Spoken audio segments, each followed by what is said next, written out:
மீனாட்சி சுந்தரேஸ்வர சந்நிதி இருக்கே, மீனாட்சி சுந்தரேஷு பக்தகல்ப மகீருஹு தயோர் அனுகிரகோ எத்திர தத்திர சோகோ வித்யத்தேன்னா இந்த சங்கத்துல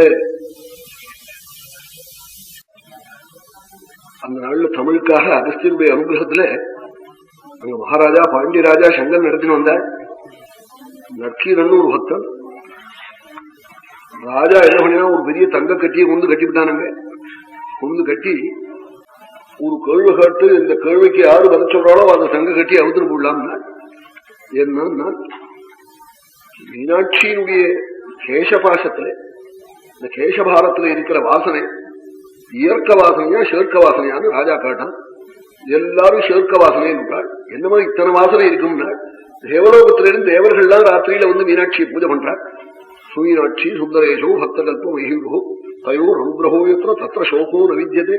அந்த சுந்தரேஸ்வரர் மீனாட்சி பிரசாதம் இருக்கிற குடும்பத்துல கண் கலங்காதான் ஏழ்மை வராதான் கஷ்டங்கள் நீங்கும்னு ரிஷியெல்லாம் ஆணையிட்டு இருக்கார். அதுக்காக தேவர்கள்லாம் தங்களுக்கு துக்கம் வரப்படாதுன்னு புஷ்பத்தால பூஜிக்கிறார். சேர்க்க வாசனதான் நக்கீரன் தான்.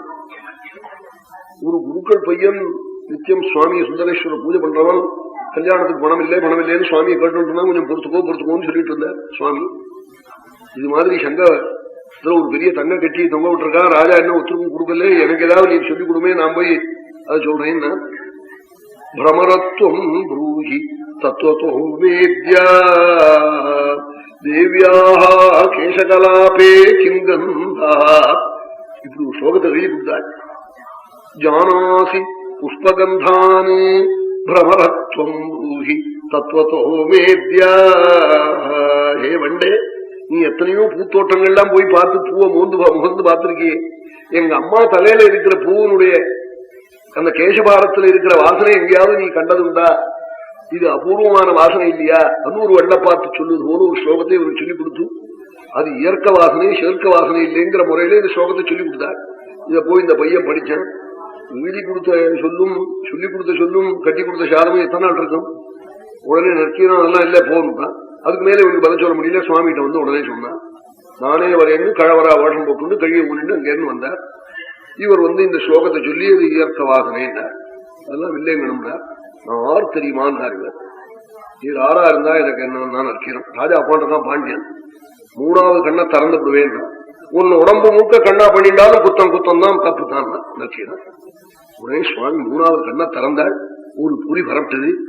அந்த தாபத்துல அப்படியே இங்க பொத்தாமரை இருக்கு அந்த புஷ்கரணியில விழுந்தார். சுவர்ண புஷ்கரணியில விழுற போது நீ உனக்கு மூணாவது கண்ணு இருக்குன்னா இப்படி பண்ணினேன், எங்க அம்மா இருக்கா பாத்துக்கிறேன் போன்னு வாணியும் ஜித சுகவாணியும் அழிகுலவேணீம் பவாம்புதித்ரோணீம்